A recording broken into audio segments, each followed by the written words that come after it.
Hello, everyone, and welcome to Webinar Wednesday with FPSA. We're very glad you could join us. One of the things we hear consistently from our members is the challenge of balancing productivity, workforce development, and operational performance. So we're excited to explore that topic with you today. Today's sponsor is WorkForge, a learning and development partner built specifically for food manufacturers and OEMs. WorkForge helps companies develop skilled, safe, and productive employees from the day they're hired to the day they retire. By combining over 900 e-learning courses, career pathways, custom training content for your unique processes and equipment, and a manufacturing-focused LMS. WorkForge gives teams the structure and visibility they need to reduce turnover, strengthen compliance, and build real capability on the floor. Today's presenter is David Gregory, a favorite resource of FPSA. He is the Director of Learning and Development at Weber Incorporated. Weber Incorporated is a subsidiary of Weber Food Technologies, where Dave champions a shift from check-the-box training to productivity-driven learning. He leads initiatives that accelerate speed to proficiency, strengthen leadership capability, and directly support Weber's brand promise of delivering the perfect portion for customers.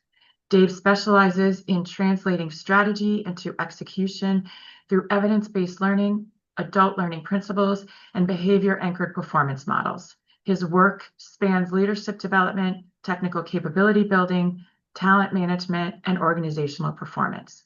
We're excited to have you with us, Dave, today to present maximizing operational performance, aligning equipment, processes, and people. Thank you, Dave. I'll turn it over to you. Thank you, Jennifer. And good morning, everyone, and thanks for joining us today. As Jennifer said, my name is Dave Gregory. I'm with Weber Academy. And today we're going to discuss something that is, in my opinion, becoming one of the most important competitive differentiators in manufacturing and food processing. And that is how organizations are maximizing operational performance by aligning equipment, processes, and people. For many years, and you probably experienced this in your own businesses, manufacturing has focused heavily on machines. It's what we do, right? Automation and technology. And those things matter significantly. But the organizations winning today are organizations developing people faster, applying learning better, and sustaining performance longer. And so today's discussion is about moving beyond traditional training and towards measurable productivity improvement. I'm excited to share some of these concepts with you. And just by way of introduction from Jennifer, you heard I lead learning and development for Weber Inc. and Weber Academy. Our responsibility is supporting human performance for both internal teams at Weber as well as our external customers. At Weber, we custom design, manufacture, install, and service full line food processing solutions. And as you heard Jennifer say, our brand promise is this idea of producing the perfect portion. What that means is precision, quality, uptime, throughput, yield, and operational excellence. And our learning strategy has to support all of those different business outcomes. At Weber Academy, we really built Weber Academy around a new core idea that training should improve operational performance. In the past, we measured attendance, we measured completions, and we're shifting away from measuring those items as a way of looking at success. These certificates hanging on a wall are nice, but it's not performance.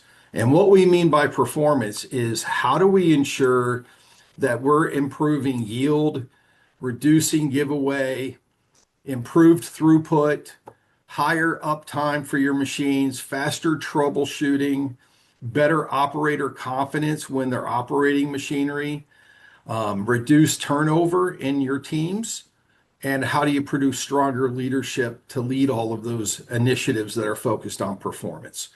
So our focus is really on people, process, and performance. And those things, to me, that's what leads to a higher level of profitability. At Weber Academy, we run programs like WeBadge, which is a certification pathway that we utilize internally. We also have built learning or lab factories where we can do advanced learning, where people can actually get hands-on equipment, and break fix might be a one way that you've heard people talk about it in the past. What we talk about is in these labs, how do you prevent those things from occurring? We also focus on simulation-based learning, and we partner with Workforge to help us do some of those things. We also integrate our LMS system, and we utilize Workforge's LMS system as well. We also are very focused on role-based development pathways. All of these things exist to connect learning directly to productivity and measurable operational results. Oftentimes, I've heard people say it's really hard to measure learning. And I would agree with that to a certain extent, but I would say it's the job of every learning and development professional to ensure that we're measuring the right things. And that's why we're focusing on performance and productivity as a way of recognizing that measurement. A couple of things that we're all faced with, pressures that I'm sure resonate with most of you. And one of those pressures is rising costs. When we think about how inflation has impacted our industry, and whether that's fuel costs that we're experiencing today, hopefully those come down soon, labor shortages, right? Nobody in the sixth grade really raises their hand and says, I want to work in a food processing plant when I get older. And so how do we find the right people that can work in our industry and will enjoy the work? That's how we reduce turnover, right? Is give them confidence in the work that they do. We also are faced with higher production expectations often, right? So when you think about productivity, and you're never as good as your last year, right? It's always about how do we continuously improve and get faster in the things that we need to do. And we'll talk about that today. Then there's more complexity that's always being introduced, and whether that complexity is through AI or the technology that's being introduced, our move away from the need for labor, human labor, and how do we automate things, all of that creates much more complexity in our businesses. And then technology adoption, and the faster technology is being adopted. From a learning and development perspective, it means that we have to help people gain confidence in the use of those technologies, and do that while they're still needing to do their regular job. And so oftentimes when we think about the reaction that people have is, let's just buy more technology. We have to recognize that technology alone is not the driver of performance. Machines don't create productivity by themselves. People create productivity through how they operate, maintain, troubleshoot, optimize, and lead those around those systems. And so as we think about what's the most important things, the question that I ask is always, what are you doing to drive performance? It's the central question of not only today's webinar, but it's the central question to me of what our learning and development professionals should be asking, our operating professionals should be asking, is how are we going to drive performance better than tomorrow than we do today? And so the real answer to this, unfortunately, is it only happens through daily incremental improvement. It's the only sustainable way that any organization gets better. So it sounds simple, but operationally it's very hard. And for many organizations, it's still a relatively new thinking. A lot of companies are still operating with a very traditional training mindset, right? It's handbooks for employees, hand an employee a workbook and tell them to go figure it out. You might run a classroom session. You might tell people to go learn this. You might send them into the production environment with a mentor and expect that the mentor is going to teach them everything they need to know. We might take them through safety courses and tell them to be safe. And oftentimes, what I see is people hoping that performance improves, but not really focusing on what do they need to change to improve performance. Oftentimes, what we see is people wondering why their yield losses are continuing when they've done the training, right? We brought people into a classroom, we talked to them about how to measure yield.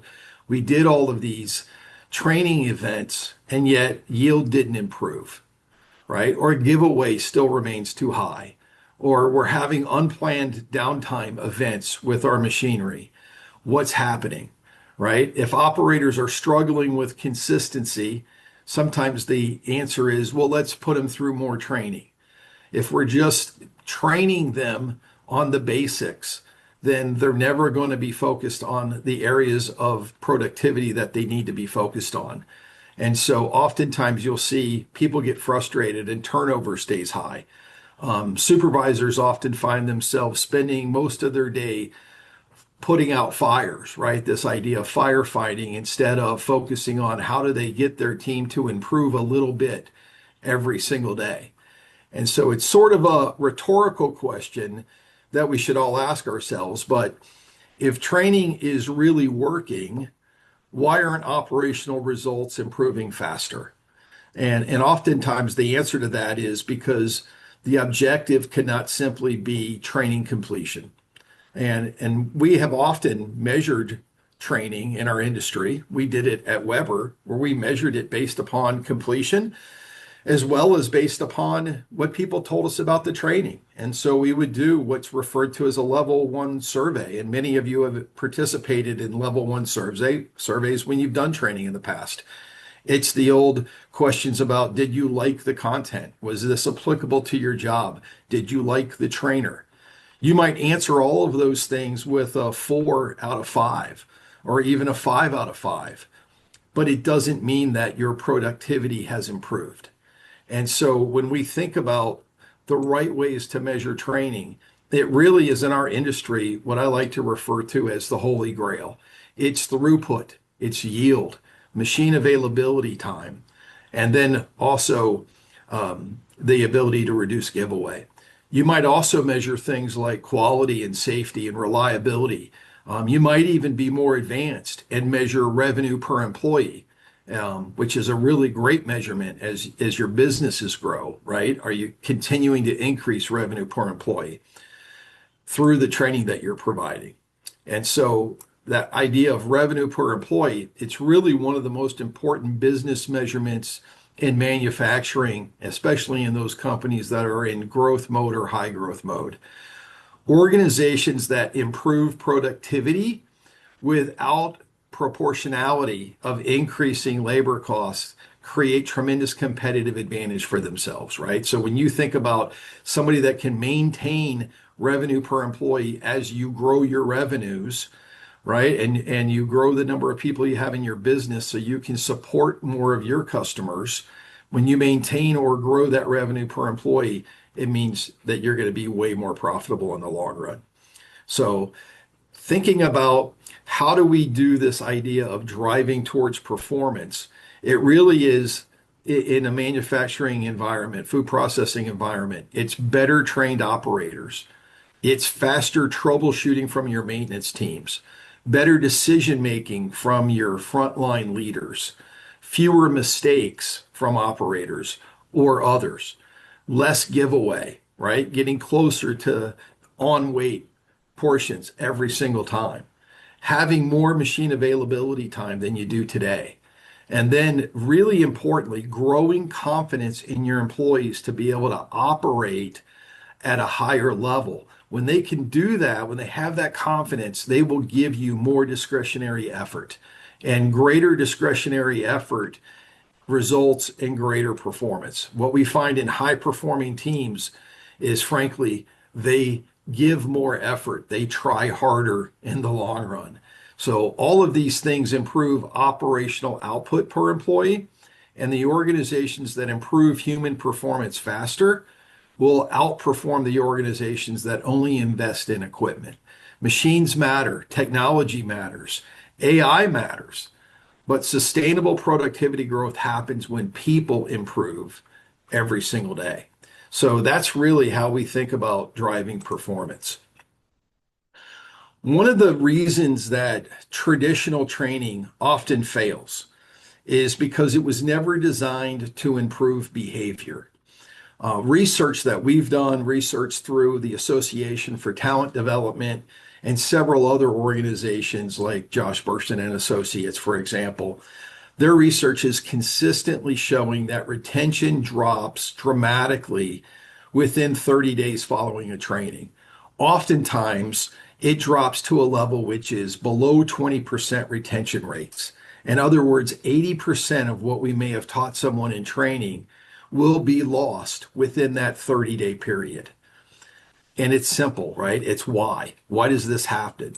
Because training is often very compliance focused instead of performance focused. Learning oftentimes is disconnected from the daily work that people are doing. If there's a little reinforcement, they'll retain more. So you have to find more reinforcement. You have to introduce what we refer to as training bursts following the training. They have to have sufficient practice time. Insufficient practice leads to the loss of that knowledge that they've gained. Or if they don't use the skills consistently that you've taught them, those skills will erode over time. So KPIs focused on attendance instead of operational outcomes have often been the driver of poor performance following training when you're really measuring performance on the plant floor. So when you're looking at things like yield giveaway, throughput, downtime events, OEE, you want to make sure that your behaviors are aligning to those things. If training doesn't improve those metrics, then what's probably happening is your organization isn't focused on behaviors or tasks that drive those metrics when they're doing training. And eventually, people will stop believing in training as a way to improve performance if you're not doing those things.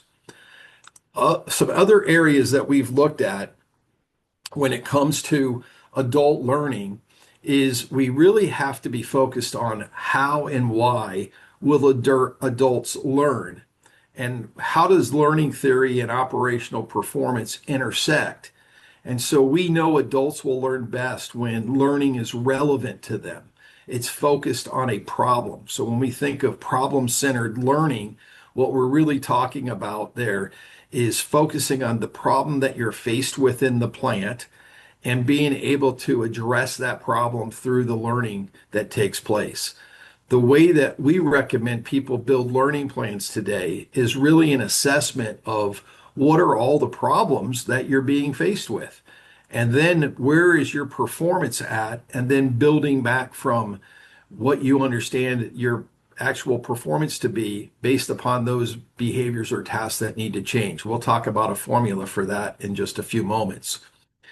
When we also think about learning being immediately applicable to what they're doing, if you're doing training for someone and the learning that they're receiving isn't going to be immediately applied, in other words, maybe you're expecting a new piece of equipment to arrive in your plant, and that equipment isn't going to arrive for a month, and you invest in training your people 30 days ahead of time. If there's not reinforcement for what they learned, by the time the equipment arrives, they will have forgotten almost everything that was trained to them. So make sure that your learning is immediately applicable.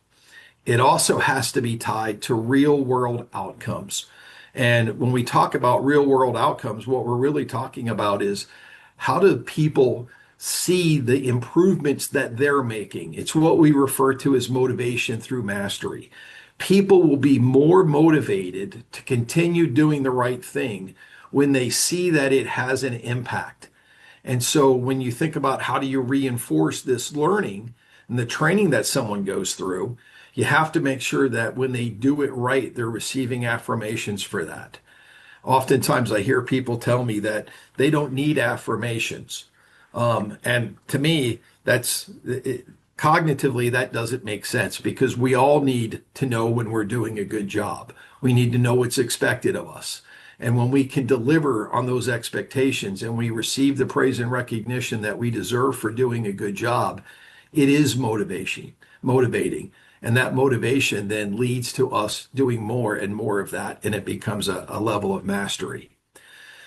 One of the things I also want to mention is when we change the way that we design learning, instead of large generic training events, we encourage people to use micro learning. We've partnered with Workforge to create micro learning courses for us, and I'll show you an example of that in the webinar today.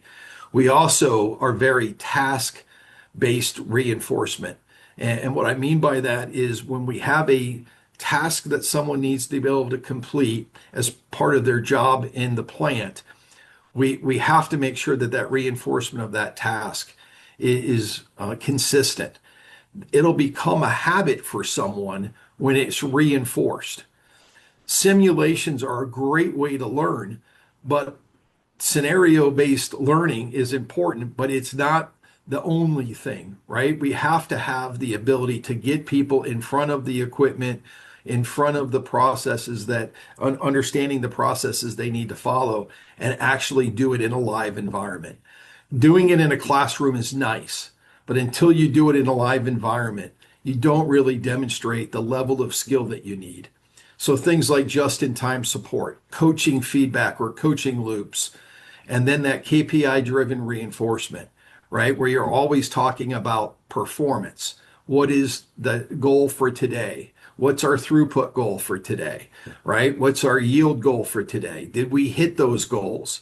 That level of reinforcement, especially in a manufacturing environment, are so important to keep your workers motivated and in tune with what should they actually be doing? How do they make those behaviors the most important thing? So one way to describe that is learning has to become part of your operating system. And when you can do that, then your performance improves. We all are faced with these types of challenges. So when you think about this idea of labor shortages, right? The whole industry is faced with labor shortages. Our industry is being faced with experience gaps. Even as automation improves and we can have fewer people operating a full line solution, the experience gaps that people have is still significant because they're no longer doing a menial task. Now it's about how do I program machines to do the task that a person used to have to stand there and do. With automation like pickers and auto loading into packaging machines, those types of technology allow us to do things in a much faster and more consistent way than a human would be able to do it. But experience gaps still exist with people because you don't have people doing that anymore. You need to train them on how to operate the machines. We also have a need for rapid onboarding. Oftentimes, because of turnover, you have to get your people up to speed as fast as you can. So speed to proficiency in their role is a measurement that all training should be looking at. How fast can you get someone up to speed? And then what can you do to maximize that speed? Some things are going to take time. What's the right amount of time to take to get them up to the right level of skill and knowledge? Technology acceleration helps with this, but there's still skill transfer challenges that every organization faces. And so the organizations that solve workforce capability better will create a sustainable competitive advantage. It's interesting when you really think about what's been happening globally with humans and how we view productivity. You see this chart that I'm sharing on the screen now. You'll notice that it took 100 years for a 200% increase in productivity. If we go back and measure from the time the Transcontinental Railroad started until you get to the Model T and then the computer generated time. And then the next 200% increase was only 60 years. And then the next 200% increase was only 15 years. And so it's really interesting to me, this research that Burson and Associates has done and put together, and they're estimating in 2024, they came out with this that the next 200% increase in productivity was going to happen between 2024 and 2030. So 6 years for us to double productivity. So the question that I really think about all the time is where are we at with each one of our people in being able to double their level of productivity? Lots of tools exist to help you do this.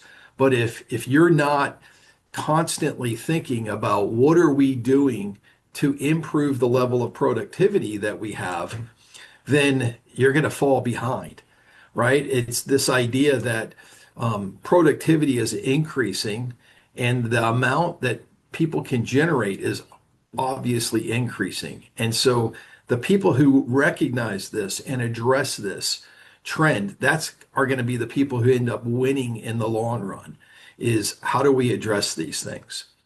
So when we think about productivity results and how do we get there, results only happen when behavior changes in a positive way and it's sustainable.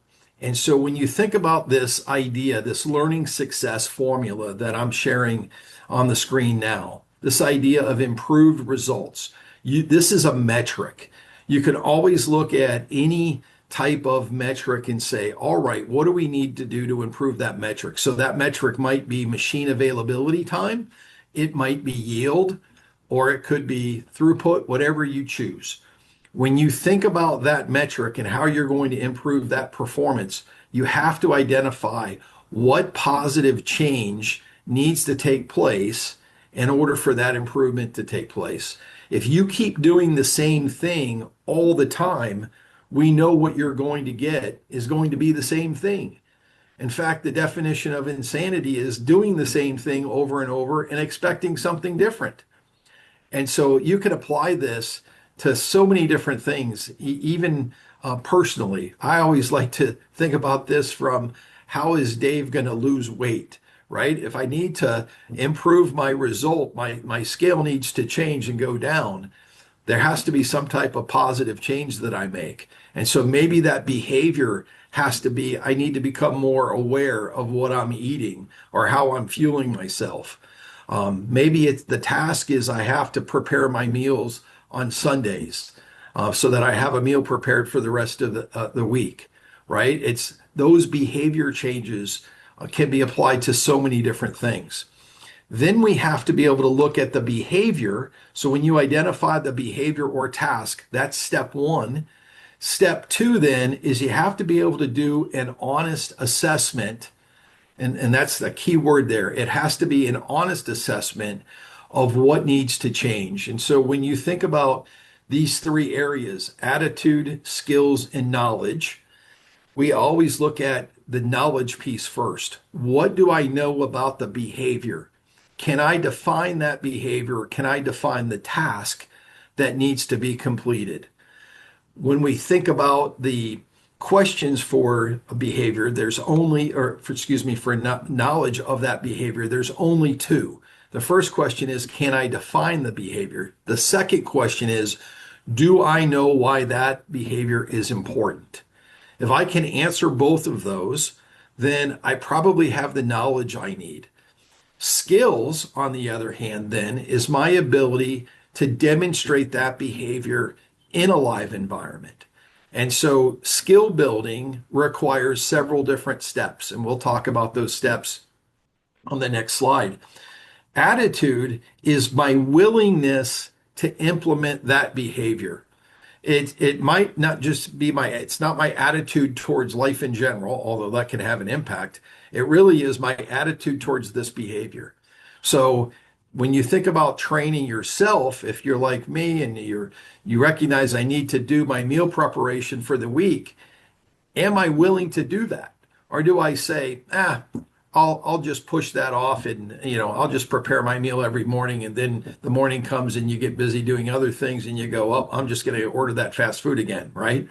So it's about willingness to do the right behavior or demonstrate the tasks that need to be done, right? And then your skill level in being able to do that. You'll notice we also have GP in here. This is the game plan. Sometimes we call this an LP or a learning plan. And this is the implementation plan for how am I going to make these things happen. When I have a plan and I can follow that plan, then I can expect the positive change to take place. That's how all of this comes together. And I encourage learning and development leaders to think about these things as they start to think about how do we build the right training and the right behavior changes that will impact that level of performance. And so we always talk about there's some design requirements that are required when you're building training. Those design requirements listed here, right? They have to become very objective based or preferably even problem centered. So as I mentioned before, when you identify a problem inside of your business, inside of your manufacturing plant, you might ask yourself, okay, here's the problem.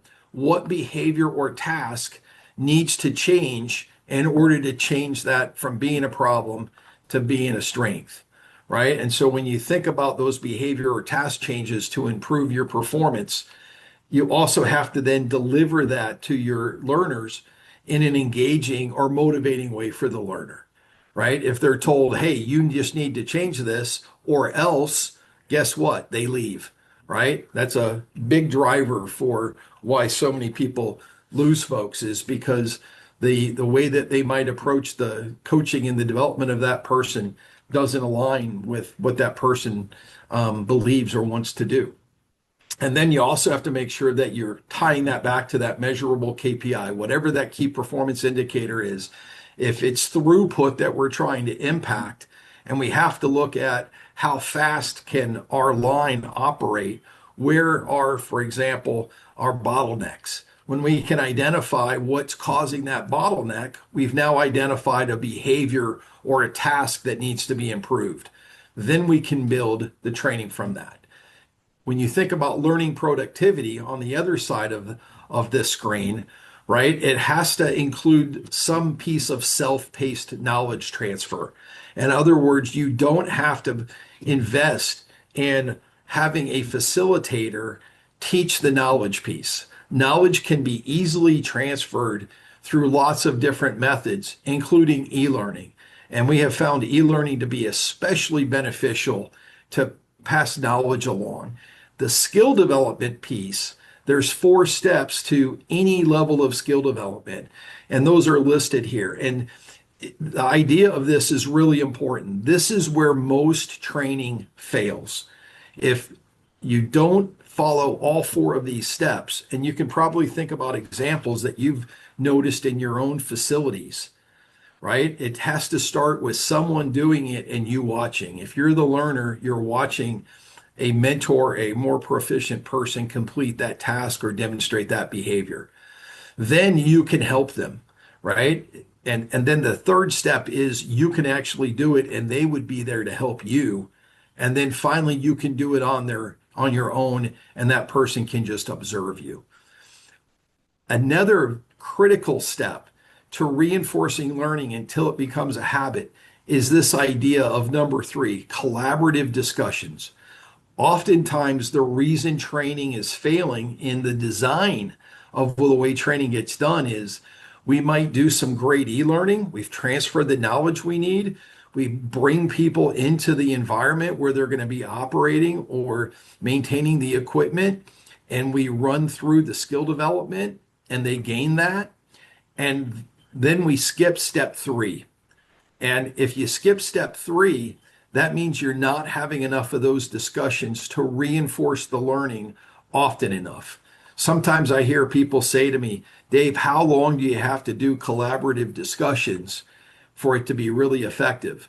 And the answer is until the person that's been trained can repeat back exactly the steps they need to follow when they're trying to execute that behavior or demonstrate that task.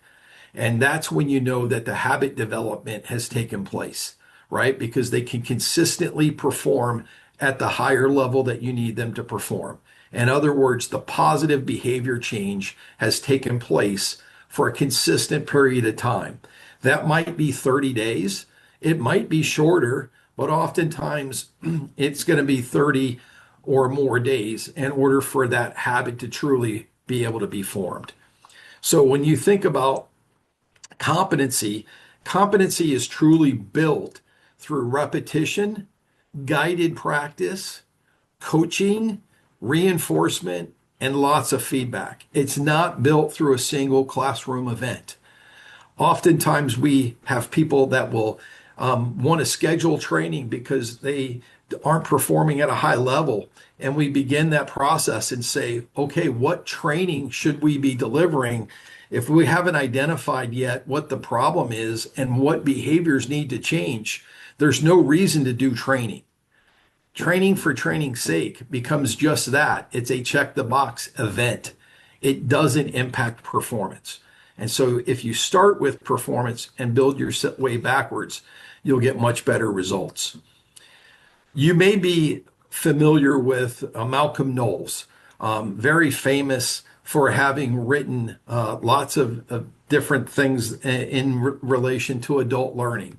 And the andragogy that Malcolm Knowles has published recognizes and proven through research that adult learners want relevance to the job. It's extremely important for them to be willing to learn. So when we have that problem-centered approach, it's relevant to them. They also want autonomy in their learning. They want to be able to learn at their pace. And so oftentimes when you have a big group and you have a large group together, you'll notice that there's a couple participants who will be more engaged in the learning, most likely because their their personality is just different. And so if they're extroverted versus introverted, that may be the way they interact and that may be the way that they learn. But how are you going to engage your introverted learners? Sometimes that has to be an individual level of engagement. And so autonomy to that is very important. They also have to be able to immediately apply what it is that you're teaching. So again, this idea that how do you make sure that the problem is going to be solved through the learning that takes place, and then you can actually go do it. And then problem solving is the factor that drives all of this together, along with collaboration, right? And so collaborating with other learners is a great way for them to learn, and then personal growth.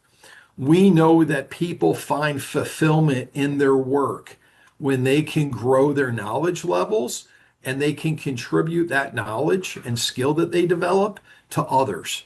That means that training must feel connected to real operational outcomes. Without that level of connection, training often fails. So this is why Weber partnered with Workforge. At Weber, our expertise is centered around designing and building precision equipment, building automation, food processing operations, yield optimization, throughput improvements, reducing giveaway, ensuring those portions are perfectly weighed, increasing uptime, supporting customer profitability. We really understand the operational realities of our customers and those things that you all face every single day because we live in these environments. But we also recognize something important. Even the best equipment in the world cannot consistently perform at elite levels without highly capable people operating, maintaining, troubleshooting, optimizing, and leading around those systems. And that's where Workforge became a strategic partner. They specialize in manufacturing learning systems, adult learning design, workforce capability development, skill progression pathways, learning technology ecosystems, and operationally focused content development. Together, what we've been able to do, Weber and Workforge together, is we help bridge the gap between machine capability and workforce capability. So because operational excellence is never just about equipment, it's about aligning the machines with the processes, with the right behaviors, the right skills that people have, the right leadership, and the reinforcement of those systems. That's what made our partnership powerful. It's the way we approach the challenge from two different but highly complementary perspectives, right? Weber brought deep industry expertise, the equipment knowledge, our focus on operational KPIs, our customers' pain points, and technology proficiency standards. And then what Workforge brought for us was the learning science, the adult learning methodology, how we scale content systems, manufacturing focused LMS capabilities, and a reinforcement and skill development strategy. And so together we moved beyond the traditional idea of training. And instead, that's how we began building learning ecosystems that are designed to improve measurable productivity. That change and that conversation is entirely what makes us different now. Instead of asking how many people completed training, we're now asking, did throughput improve? Did downtime decrease? Did yield improve? Did troubleshooting speed improve? Did confidence with the people improve? And how did we observe that? Did turnover decrease? Did operational consistency improve? It's different questions. It's not how many people attended. What did they score in their pre-test versus their post-test? Yes, those things are important, right? Getting people to attend the full session, making sure that they take a pre-test and a post-test. Those are standard, right? We have to do that all the time anyway. But if it doesn't tie back to productivity improvement, then the training wasn't successful. I believe this is the future of learning and development in all manufacturing. Training is no longer an event. It has to be part of the operational performance system. And just to share a quick example with you of what we saw when, and I'm going to play a video. There's no sound because I want to talk through this a little bit. But this, as you think about this idea of what we created, one of the major advantages was delivering learning in the flow of our work, not separate from work. So training didn't have to become a separate event. The type of information that you see here is how we focus on the learning.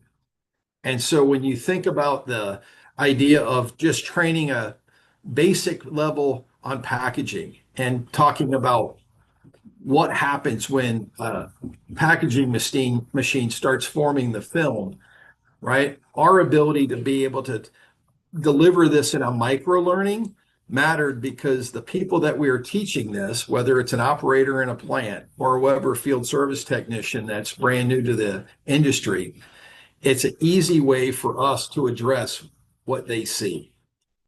And you'll notice on the screen, we have broken this into multiple smaller short modules. Then there's always the knowledge check that I mentioned before. And so when we think about the way that these systems work together, it's our ability to not only be able to see it, they can hear it, they can read it, and they can practice it.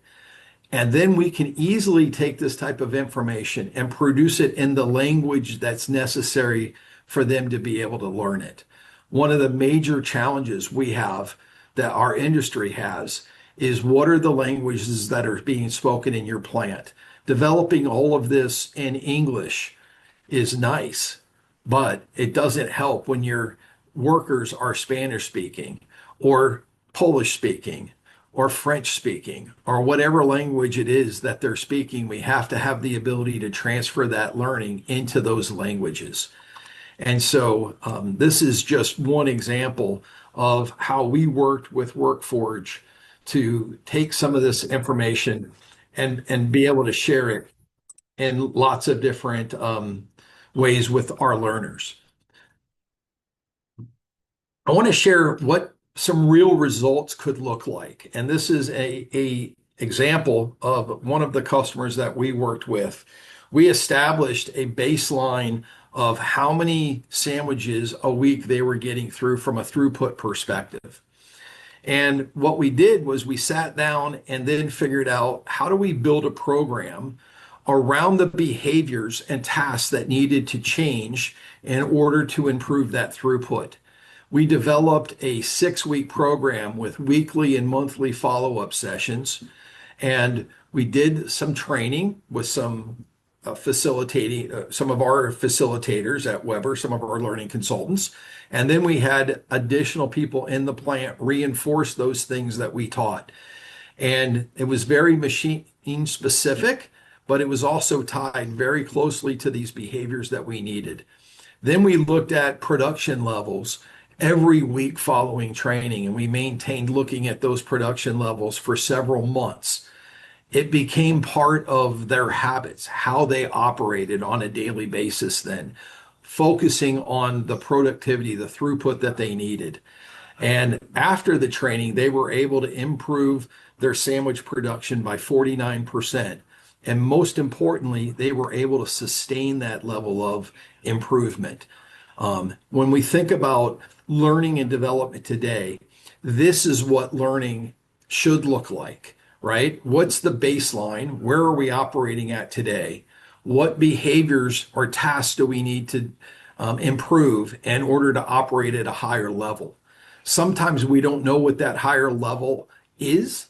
So we have to look at what's the target, what's the objective that you have for that. So if you look at 350 sandwiches a week is the baseline we want to get to, that's great. How are you going to get there, right? If you don't know what your top level is, sometimes it's about daily incremental improvement and continuing to increase your productivity every single day. This didn't take place. This 49% increase didn't take place in a day, right? It was over a period of time, completing the full 6-week program and several months of reinforcement activities. And they were able to get to what they're able to do. And now they know their benchmark, right? The new benchmark for their productivity is the amount they were able to achieve and then maintain. And so that's a really important way to think about learning and development. So how do you build a learning and development strategy that really focuses on these results? Couple of things to reiterate. Focus on a problem-centered approach first. What are the challenges that you're facing? And then think back to that learning success formula because it's foundational to how you look at performance improvement. When you understand what change needs to take place and you identify that behavior or task, then you can assess by individual learner what is their knowledge, what is their skill level, what is their attitude or willingness. When you know those things and you couple that with a game plan to help them improve, to demonstrate the right behaviors, and it may be different for multiple learners. And so when you think about a team working together to improve performance, you may have some people that are operating at a very small level of being able to perform those behaviors and tasks. Or you may have some others that perform at a high level in those areas and they perform lower in another area. That's why it has to be as individualized as possible. And when you complete that learning with those folks, what you'll find is that the positive behavior change will take place when you have all of these elements aligned. That's the best way to think about how do you do this. And so to give you something you can take away immediately, 4 steps to do that. And we'll share these slides with some notes following the session. But number 1, what is the business outcome that's most important for you to correct or improve, right? That's the operational problem that you need to identify. Then you have to define what those behaviors are that are driving that issue. So map your challenge back to the success formula. Build learning around those behaviors, right? It may be a behavior, it might be a task, but identify what those are and build your learning around those. And then ensure that you're measuring outcomes relentlessly.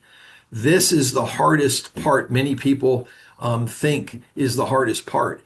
It's really not when you're talking about performance every single day, right? You're probably already having conversations about how you're performing from one day to the next. When you start thinking about what was the behaviors that drove our results yesterday and what were the things we were lacking behavior or task-wise that didn't allow us to reach our objectives or we could have done better in, right? That's when you know that you can start to build learning from that. And all of a sudden, learning then becomes part of your productivity system. It's not a learning event. It's not an HR event. It becomes part of your daily operational activities. So we have a few minutes left. I've got about 8 to 9 minutes, and I want to be able to take a few questions. See if we have any questions in the chat. Jennifer, I can't see the regular chat for some reason. Do we have any questions that have shown up in the chat? No, we do not. All right. Um, One of the questions that I often hear from people is how do you actually measure whether training improved productivity and not just completion rates? And so this is a question I get often when I talk about this with our customers. And so I think you have to start with we're not going to measure training other than measuring it by performance. So using a traditional metric like completions or attendance, it doesn't tell you whether things actually changed on the plant floor, which is where we're looking to make these changes. So we start by identifying the very specific operational metrics we're always trying to influence, those things that we've mentioned, whether that's yield or giveaway or throughput or uptime. From there, you can establish a baseline for where are you operating at today, and then you can build the training that you need to build. And so oftentimes that's where we see people not being able to measure results. And so that measurement of results, it has to be the center line of where you start. We often get other types of questions. So if you have questions that come up and your thoughts after this, you can always reach back to Jennifer at FPSA and she can pass those questions along to me. As we close, I just want to thank you for your time today. I believe very strongly that the future belongs to organizations that develop people faster, that reinforce learning better, that align learning to operational metrics, and that sustain performance consistently. And at Weber Academy and through our partnership with WorkForge, our goal is really simple. It's to transform learning into measurable operational performance and get our industry to adopt those as the standards for learning. And so with that, I'll turn it back over to Jennifer. Appreciate the opportunity to share, Jennifer. Thank you. Thank you, Dave. Really, your expertise and practical insights were very useful. We greatly appreciate you pushing our audience to think differently about how the equipment, processes, and people work together to drive operational performance. So thank you. It was very valuable. We'd also like to extend a special thank you to WorkForge for partnering with FPSA and making today's webinar possible. Thank you, WorkForge. We greatly value your partnership. Before everyone signs off, I encourage you to join us for our next webinar Wednesday on June 24th, featuring Parker Freeze Dry. There we'll be exploring freeze drying technology and its growing role in food manufacturing. As Dave mentioned, we're happy to entertain any follow-up questions about today's session. Please just email us at info@fpsa.org. Thank you again for joining. We appreciate your participation and look forward to seeing you again soon. Have a great day.